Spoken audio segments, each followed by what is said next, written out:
मृत्युदेखि डराएर हिजो पनि हामी कुन बसेका होइनौं। मृत्युदेखि डराएको भए झापाको संघर्षको सृष्टि हुने थिएन। मृत्युदेखि डराएको भएदेखि तानाशाहलाई, त्यो बादशाहलाई घोडाबाट खसाल्नको निम्ति कठालो समात्ने आँट गरिने थिएन। त्यसो हुँदाखेरि मृत्युको परवाह छैन मित्रहरू। मुलुकको भविष्य निर्माण गर्नको निम्ति, राष्ट्रको स्वतन्त्रता र अस्मितालाई जोगाउनको निम्ति, जनताको भाग्य र भविष्यलाई सुन्दर बनाउनको निम्ति तुच्छ जीवन दिनुपर्छ भने हाम्रो पार्टी त्यसको निम्ति सबभन्दा अग्रणी भएर जानेछ। राजनीतिमा थकाई भन्ने शब्दावली हुँदैन भन्ने मदन भण्डारी 30 वर्षीय पञ्चायती व्यवस्थाका विरुद्ध 2046 सालमा भएको जनआन्दोलनको प्रमुख नेतृत्वकर्ता हुनुहुन्थ्यो। आफ्नो छोटो जीवनकालमा कुनै विश्राम नलिई देश र जनताको प्रगतिका लागि क्रियाशील उहाँ जनताका माझ आज पनि उत्तिकै लोकप्रिय हुनुहुन्छ। शान्तिपूर्ण जनआन्दोलन मार्फत प्रगतिशील नीति र कार्यक्रमका साथ जनताका सम्पूर्ण अधिकारहरू स्थापित गरी आमूल परिवर्तन गर्न सकिन्छ भन्ने विचारका प्रवर्तक भण्डारीकै वैचारिक मार्गदर्शनका कारण नेपालको कम्युनिस्ट आन्दोलन लोकप्रिय बन्दै गएको छ। राजा मान सम्मानलाई उपभोग गर्दै किनारामा बसी बक्सियोस् महाराज, हात नलम्काई बक्सियोस्, आँखा नचम्काई बक्सियोस् र आफ्ना सण्ड मुसण्डहरूलाई नचलाइ बक्सियोस्। र यदि सण्ड मुसण्डहरूलाई नै चलाउने हो भने, यदि सण्ड मुसण्डहरूलाई नै अगाडि लिएर आउने हो भने महाराजले नै श्रीपेज उतारेर सिंहासनमा राखेर मैदानमा नेता भएर आउनु पर्यो ताकि प्रतिद्वन्दिता गर्न सकियोस्। तत्कालीन नेकपा मालेको महासचिवका रूपमा भण्डारीको संयोजनकारी भूमिकाकै कारण पञ्चायती व्यवस्था विरुद्ध कांग्रेस र कम्युनिस्ट एक ठाउँमा उभिने वातावरण बन्यो। त्यति बेला नेपाली कांग्रेसको तर्फबाट गणेशमान सिंहले आन्दोलनको नेतृत्व गर्नुभयो भने वाम मोर्चाको तर्फबाट भण्डारीको महत्त्वपूर्ण भूमिका थियो। वामपन्थी दलहरूसँग सहकार्य गर्न हिचकिचाइरहेको नेपाली कांग्रेससँग सहकार्यको अवस्था सिर्जना गर्न भण्डारीको वैचारिक क्षमता निर्णायक बनेको थियो। फलतः कांग्रेस र वाम मोर्चा बीचको सहकार्यमा भएको सफल संयुक्त जनआन्दोलनको परिणामस्वरूप 2046 साल चैत्र 26 गते नेपालबाट पञ्चायती व्यवस्था अन्त्य भई बहुदलीय प्रजातान्त्रिक व्यवस्था पुनर्स्थापित भयो। जनआन्दोलनकै क्रममा निर्वाह गरेको भूमिकाले उहाँलाई कुशल नेता मात्र नभई परिपक्व विचारकका रूपमा देशव्यापी रूपमा स्थापित गरायो। 20 को दशकदेखि विभाजित भएको कम्युनिस्ट आन्दोलन कार्यनीतिक, रणनीतिक, सैद्धान्तिक विचार भिन्नताको कारणले अलग अलग चलिरहेको थियो र संयुक्त वाम मोर्चा निर्माण भएपछि निरङ्कुश तन्त्र र निर्दलीय पञ्चायती व्यवस्थाको विरुद्ध संयुक्त आन्दोलन गर्ने सन्दर्भमा कम्युनिस्ट समूहहरूले एकीकृत भएर काम गर्दै आए। जनआन्दोलनको सफलतापछि जारी नेपालको संविधान 2047लाई आलोचनात्मक समर्थन गर्ने भण्डारीको राजनैतिक सुझबुझले मुलुकमा शिशु बहुदलीय व्यवस्थाको जग हाल्न भूमिका खेलेको थियो। भण्डारीले आफ्नो पार्टीको सैद्धान्तिक पक्षलाई उजागर गर्दै शिशु प्रजातन्त्रको विकासका लागि तत्कालीन शक्ति सन्तुलनलाई विश्लेषण गर्दै 2047 सालको संविधान प्रति 27 बुँदे सुझाव सार्वजनिक गरेर आलोचनात्मक समर्थन गर्नुभयो।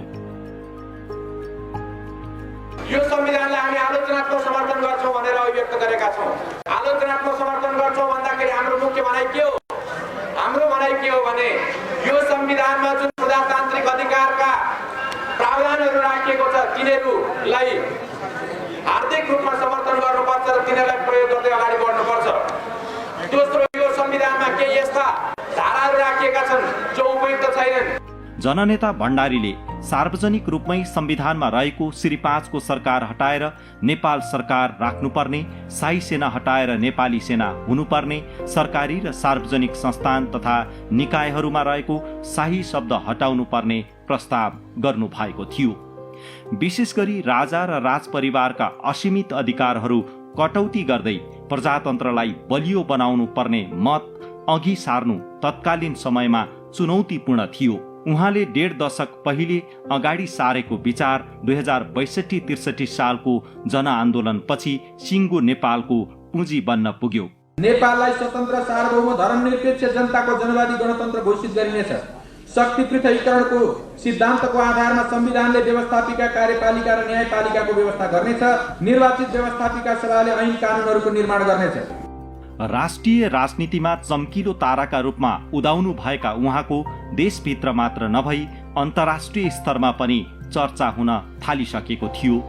2048 सालमा सम्पन्न आम निर्वाचनमा काठमाडौँको क्षेत्र नम्बर 1बाट तत्कालीन अन्तरिम सरकारका प्रधानमन्त्री तथा नेपाली काङ्ग्रेसका सभापति कृष्ण प्रसाद भट्टराईलाई पराजित गरेपछि उहाँको चर्चा झनै चुलियो।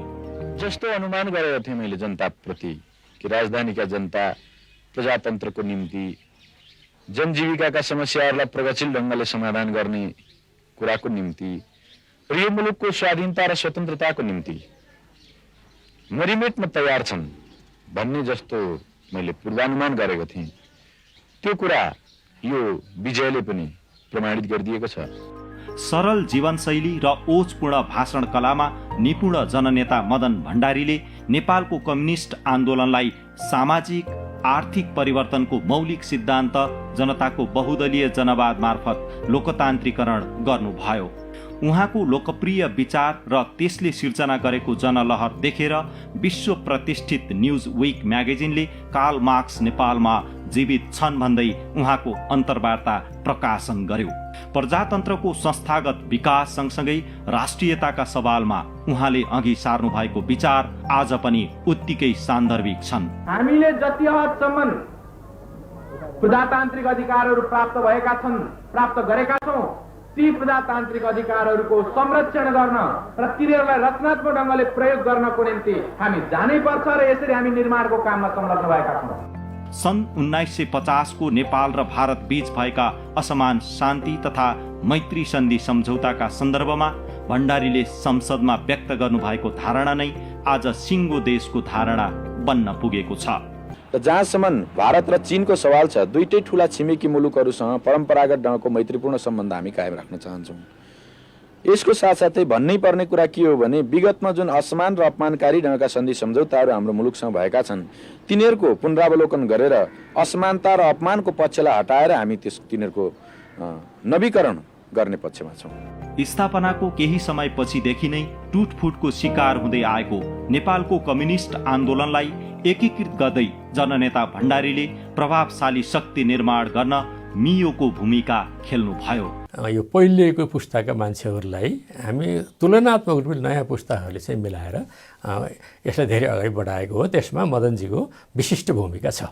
नेपाल सुहाउँदो बहुदलीय जनवाद भनेपछि त होइन, मार्क्सवादले त चाहिँ बहुदलीय त भनेको थिएन। हाम्रो संस्थाले उहाँको उसमा प्रस्तावमा बहुदलीय जनवाद भन्ने भएपछि त्यो अगाडि गयो। हामीले काम सबै जनवादी ढङ्गले नै गऱ्यौँ होइन। अब समाजवादी भन्ने वातावरण थिएन। त्यसरी भन्दा भन्दै त्यो लोक जनताले पचाए, राम्रोसँग पचाएर त्यो हाम्रो एउटा नियमित एउटा स्थायी संस्था, स्थायी विचार भन्न पुग्यो। काठमाडौँको एउटा आमसभामा आउनुभयो। आउँदाखेरि चाहिँ त्यहाँ सबै पार्टीमा चाहिँ मदनजी उहाँसँगै बोलिसकेपछि हाम्रो संयुक्त मोर्चा भएको हो। तत्कालीन नेकपा माले र नेकपा मार्क्सवादी बीच पार्टी एकीकरण गर्दै उहाँले नेपाली कम्युनिस्ट आन्दोलनका अग्रणी नेता मनमोहन अधिकारीलाई नेकपा एमालेको अध्यक्ष र संसदीय दलको नेता बनाएर आफ्नो राजनीतिक दूरदृष्टि मात्र होइन व्यक्तिगत उदारता समेत देखाउनु भयो। विश्व कम्युनिस्ट आन्दोलनभित्र चाहिँ एक प्रकारले प्रतिरक्षाको अवस्थाबाट उहाँले नेपालको कम्युनिस्ट आन्दोलनलाई सफलताको दिशातर्फ पुर्याउनु भयो। त्यस अर्थमा हामी उहाँलाई वैचारिक नेताका रूपमा, जननेताका रूपमा, सिद्धान्तकारका रूपमा लिन्छौँ। र आज नेपालको राजनीति जुन हिसाबले खास गरी शस्त्र द्वन्द्वबाट शान्तिको बाटोमा अगाडि बढ्न सफल भयो, यदि नेपालमा चाहिँ अब जननेता मदन भण्डारीले नवीन सिद्धान्तहरूलाई प्रतिपादन गर्नुभएको हुँदैन थियो भने सम्भवतः नेपाल अहिले पनि हिंसाको दुष्चक्रमै हुन्थ्यो होला भन्ने मलाई लाग्छ। हिंसालाई शान्तिमा बदल्ने कुरामा, संयुक्त जनआन्दोलनको आधार तयार गर्ने कुराका रूपमा र चाहिँ नेपाली काङ्ग्रेस जस्तो चाहिँ परम्परावादी पार्टीलाई समेत कम्युनिस्ट सङ्घको सहकार्यमा जोड्ने कुरामा र कम्युनिस्ट आन्दोलनको फुट र विभाजनको श्रृङ्खलालाई एकताबद्ध गर्ने कुरामा चाहिँ उहाँका विचारहरू र भूमिकाहरू अत्यन्त प्रभावकारी रहे र आज कम्युनिस्ट आन्दोलन जहाँ छ नेपालमा त्यसको मुख्य श्रेय उहाँलाई नै जान्छ। विक्रम सम्वत 2049 सालमा सम्पन्न नेकपा एमालेको 5औं महाधिवेशनले जननेता भण्डारीद्वारा प्रतिपादित सिद्धान्त जनताको बहुदलीय जनवादलाई अत्यधिक बहुमतले पारित गरेपछि औपचारिक रूपमै कम्युनिस्ट आन्दोलनको लोकतान्त्रिकरण प्रक्रिया अगाडि बढेको महसुस गरिन्छ। सोभियत मोडेलको समाजवादले धक्का खाइसकेपछि संसारभर कम्युनिस्ट आन्दोलन रक्षात्मक बन्दै गइरहेका बेला जनताको बहुदलीय जनवादले नेपालबाट विश्व कम्युनिस्ट आन्दोलनमा नयाँ सन्देश प्रवाह गर्न सफल भयो। यसरी जननेता भण्डारी निकै छोटो अवधिमै प्रखर वक्ता, कुशल राष्ट्रवादी नेता र सिद्धान्तकारका रूपमा स्थापित हुन सफल हुनुभयो। नेपालको संसदीय व्यवस्थाको इतिहासमा प्रमुख प्रतिपक्षी दलको भूमिकालाई रचनात्मक बनाउने कार्यमा भण्डारीको अविस्मरणीय भूमिका रहेको छ। संसदलाई चाहिने जस्तै उहाँ सदस्य हुनुहुन्थ्यो, किनभने एउटा पार्लियामेन्ट्रियन भन्छ नि, जसलाई हामी सबै सदस्य त्यस्ता हुँदैनन्, सबै निर्वाचित भएर हुन्छन्।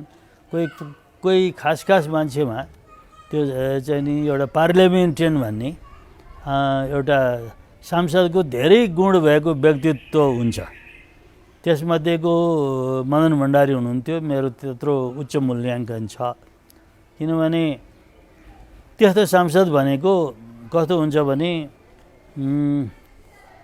पहिले एउटा दूरदृष्टिको व्यक्ति हुन्छ, यो राष्ट्रलाई कहाँ लैजान चाहन्छ उसले चाहिँ नि, र उसले प्रतिपक्षको भूमिका र त्यसको जिम्मेवारी राम्रो बुझ्या हुन्छ।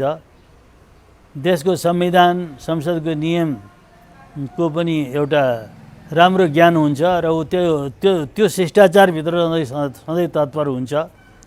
अनि एउटा आफूलाई चाहिँ जहिले पनि एउटा अर्को सत्ताको लागि तयार गरिरहन्छ र आफ्नो बोलाइ प्रस्तुतिमा जिम्मेदारी लिन्छ र अनि त्यसपछि त्यो विचार, भाषा, प्रस्तुति, प्रभावकारिता सबैमा संयोजन गर्छ। अनि उसले बोल्दाखेरि सबैजना के बोल्छ फलानु भनेर चाहिँ जुरुक चारैतिरबाट आएर सुन्छन्। संसद त्यति खाली पनि हुँदैन, खाली देख्नु पर्दैन। त्यो चाहिँ नि एउटा व्यक्तित्व हो, त्यो एउटा नेताको व्यक्तित्व हो, त्यो एउटा सांसदको व्यक्तित्व हो, त्यो उहाँमा थियो।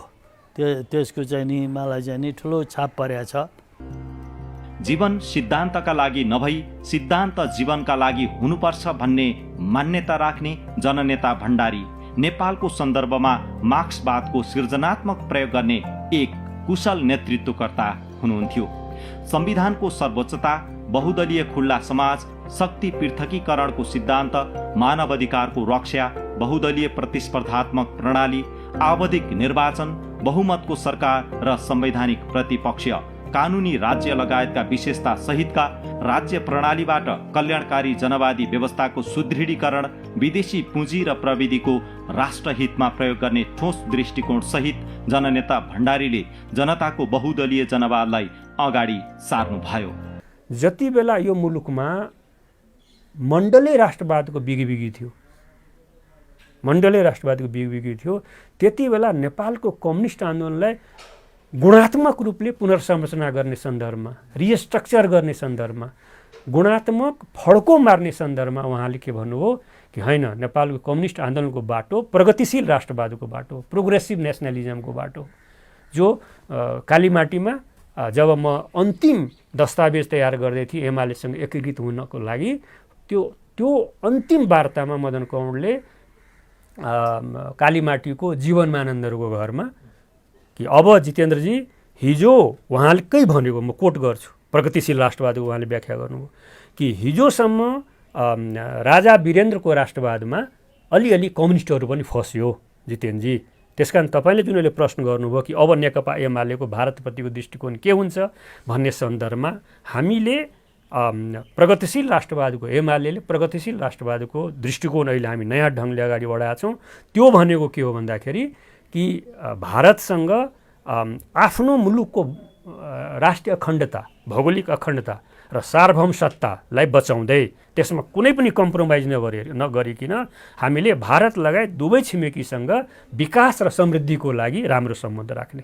त्यसकारण उहाँले भन्नुभएको थियो कि जब नेपालको राष्ट्रिय अखण्डता भूअखण्डता र सार्वभौम सत्ताको प्रश्न आउँछ जितेन्द्रजी, त्यति बेला यो मदन भण्डारीले यो टोपी फुकालेर कसैको अगाडि राख्दैन।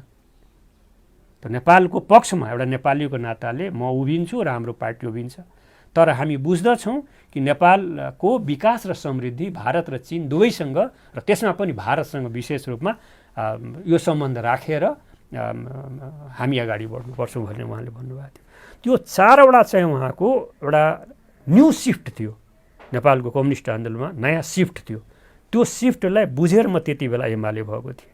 ताप्लेजुङको ढुङ्गे साँघुमा 2009 साल असार 14 गते जन्मिनु भएका जननेता मदन भण्डारीको 2050 साल जेठ 3 गते 41 वर्षको उमेरमा चितवनको दासढुङ्गामा रहस्यमय दुर्घटनामा परि अल्प आयुमै निधन भयो। उहाँको निधनबाट नेपाली राजनीतिको आकाशमा उदाउँदै गरेको एउटा चम्किलो तारा अस्तायो। उहाँसँगै कुशल संगठक तथा तत्कालीन नेकपा एमालेका संगठन विभाग प्रमुख जीवराज आश्रितको पनि निधन भयो। जननेता भण्डारी र कुशल संगठक आश्रितको निधनबाट नेपालको कम्युनिस्ट तथा लोकतान्त्रिक आन्दोलनमा अपूरणीय क्षति पुग्यो। दासढुङ्गा दुर्घटनाले जननेता मदन भण्डारीलाई मुलुकको नेतृत्वमा देख्न चाहने आम नेपालीहरूको चाहनामा तुषारापात भयो। अहिले पनि सर्वसाधारणदेखि लिएर विरोधीहरूको मुखबाट पनि सुनिन्छ, यदि मदन भण्डारी भइदिएको भए आज यो गति हुन्थ्यो, यो स्थिति हुन्थ्यो भनेर धेरै मान्छेले भन्ने गर्छन्। ठुलो आशा थियो मदन भण्डारीप्रति, देश जनताको धेरै ठुलो आशा थियो, तर चाहिँ आशामा तुषारापात भयो र अहिलेसम्म पनि कसैले बिर्सेका छैनन् कि मदन भइदिया भए, मदन जस्ता जतिसुकै पार्टी विरोधी भए पनि मदनको नाम त लिइहाले हुन्छन्। किन भन्दा उहाँको त्यो खुलस्तता आत्मीयताले गर्दाखेरि धेरै मान्छेहरू राजनीति नबुझे पनि मदन भण्डारी हिँडेका पार्टी बाटोमा हामी हिँड्नुपर्छ भन्ने मान्छेको त्यस्तो वातावरण थियो। अहिलेसम्म पनि सानसाना फुच्चे ठुला भएपछि यो हात त उति बेला मदन भण्डारीसँग मिलाएको नि भन्छन्। हेर्नुहोस् अहिले त अब छोराछोरीका बाबुआमा भाउहान अब हिजो मैले सङ्गठित गरेका हुन् तिनीहरू है। अहिले पनि थाहा छ दिदी यो हात त मदन भण्डारीसित मिलाएको हात हो, यो कम्बो हात भन्छन्। अहिले पनि उनीहरू सम्झिन्छन्। भण्डारीले अघि सार्नु भएको विचार, कार्यक्रम, सिद्धान्त र दर्शन बहुदलीय जनवादको आलोकमा आज देश सङ्घीय लोकतान्त्रिक गणतन्त्रात्मक बनेको छ। मूलधारका प्रमुख दुई कम्युनिस्ट पार्टी तत्कालीन नेकपा एमाले र नेकपा माओवादी केन्द्र बीच 2075 साल जेठ 3 गते उहाँकै स्मृति दिवसका अवसरमा एकीकृत भई हाल देशको सबैभन्दा ठूलो दल नेपाल कम्युनिस्ट पार्टी नेकपा बनेको छ। उहाँले अघि सार्नु भएको विचारका आधारमा नेपाल कम्युनिस्ट पार्टीले 2074 सालमा सम्पन्न निर्वाचनमा लोकप्रिय जनमत प्राप्त गर्न सफल भई हाल सरकार सञ्चालन गरिरहेको छ। जननेता भण्डारीको उपस्थिति भौतिक रूपमा नभए पनि उहाँले अघि सार्नु भएको विचारले विजय प्राप्त गर्दै गएको छ। परिवर्तित सन्दर्भमा उहाँको विचार देशको आर्थिक सामाजिक रूपान्तरणको नेतृत्व गर्न फलदायी बन्ने धेरैको बुझाइ छ। आफ्ना दूरदर्शी विचार मार्फत जननेता मदन भण्डारी युगौं युगसम्म नेपाली जनताका माझमा जीवित रहिरहनुहुनेछ।